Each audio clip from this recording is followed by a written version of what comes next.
We all know that our childhood affects how we are as adults. But did you know about this one study that was done back in the day with Dr. Vince Felipe? He owned this San Diego obesity clinic where he was trying to help people lose weight. But most people couldn't lose weight because they were soothing with food. Each of them had some kind of a trauma as a child. That's right. Am I saying that you had trauma as you were a child? Almost 100% sure. There are many types of traumas that can seem so minuscule, but it could have hurt you emotionally very deeply as a kid.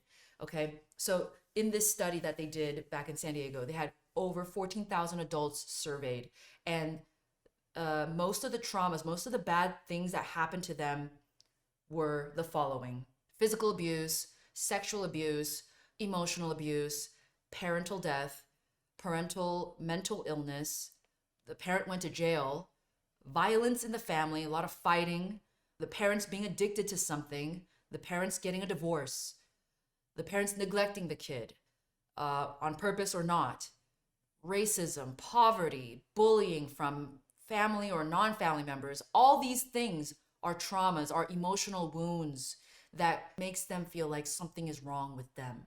That is where the problem happens, okay? This is where the risk of addiction increases significantly. So if a kid has six or more of these things that I just listed, his risk of becoming an injection drug user, like a substance addict, is 4,600 times greater than someone without any of those things, without any of those experiences. So this is how big of a deal this is. Remember, a trauma, an emotional wound, something that hurts you as a kid has less to do with the event itself and more to do with how the kid internalizes it, how the kid deals with it emotionally. A kid needs to be seen and accepted by at least one reliable parent who is reasonably not too stressed out, not too much turmoil, right? The parent doesn't have to be overly abusive for the kid to be traumatized. Just the fact that the parent was not constantly aware of how the kid's feeling or just being out of tune with how the kids what the kid's going through, that is enough to hurt the kid and affect them later in life. Okay, it doesn't always have to be abuse. Uh, some people are lucky and they're blessed and they have a parent or an adult figure that is supportive of them, that validates them, talks to them, and makes sure that they don't take a painful event personally, so that internally that painful event won't have the same impact as a kid who doesn't have a parent to talk to at all. So it doesn't really matter what happened outside. It matters that the kid knows that painful event had nothing to do with him or her, so they don't think that something's wrong with them. The problem happens when the kid doesn't have a parent to express to, and they just go, "Oh, that bad thing happened to me because I'm bad." And then you carry that shame as you could become an adult. You think something is wrong with me. Imagine a kid that comes to you and she tells you what's going on in her life and she expresses everything that's going on, and you show them that you accept them, you show them that you understand them, you show appreciation for who they are, and you're like, yeah, you know what, that's really hard. You're able to say those kind of things. But if that same kid goes to their home and they don't have an adult like that in their life, they don't have an adult that says, hey, gosh, that's so hard. I'm so sorry. I get it. It's not your fault. You don't deserve it. That shouldn't have happened. You did nothing wrong. I know what a great person you are. It's going to be okay. This attitude is crucial. It's so important. The kid has to feel like they can share things that are deep and real and know that there's nothing wrong with them. You're not trying to, as an adult, you're not trying to get rid of the bad event for that kid, yeah? You're just trying to mitigate it. You're trying to lessen the hit. You want to make it clear to the kid that it's not your fault. It is not your fault. So the more traumatized we are, the more emotionally wounded that we are in childhood, the more higher chance you have of being reactive. Okay, so you're not really choosing to react a certain way. It just happens too fast before you even know it, and then the damage is done. So the more traumatized you are, the more entangled you are in it. That means you're like a feral cat. Anything that comes, you're not a calm cat. You've been through hell already. Okay? You're out there just to fight anybody, anything. You have to create distance from the trauma. You have to create distance from the emotional wounds that you've endured. Okay, you have to be conscious, you have to be aware, you have to be free from your past so that you can choose how to respond.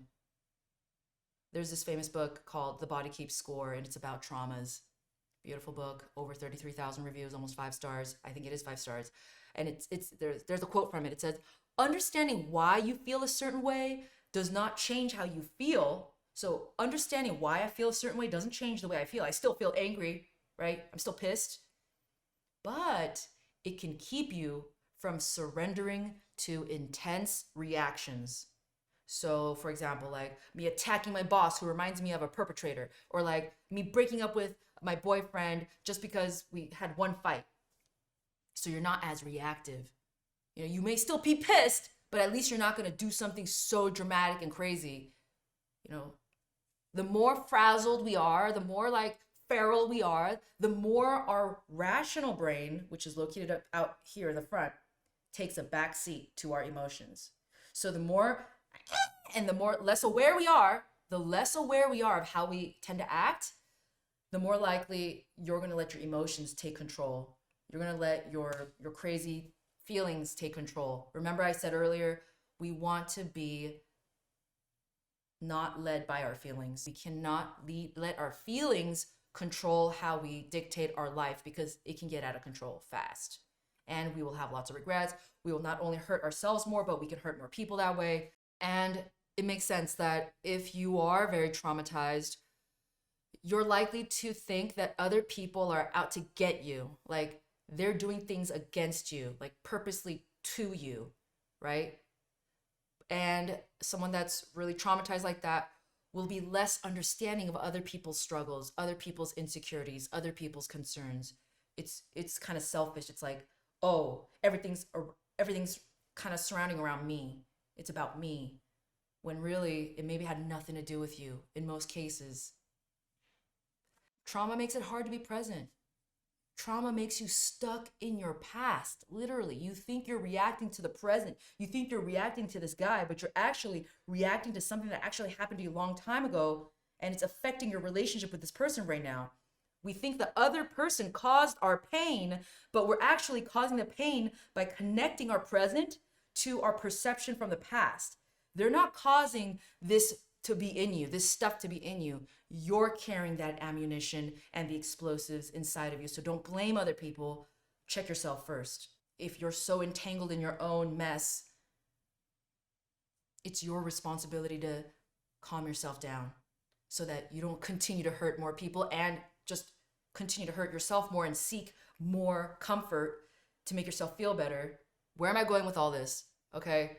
Many of our deeply held negative beliefs come from childhood.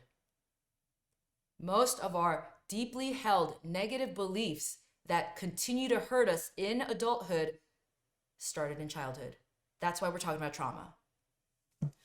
Just note, you don't have to figure out all your trauma. You don't have to figure out all of your emotional wounds to be completely healed when it comes to food and addictions.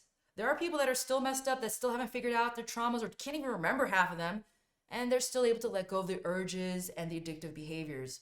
But the more aware you can be, it's like, oh, you feel just that much more calmer and you feel that much more loving towards others, and it's a beautiful thing.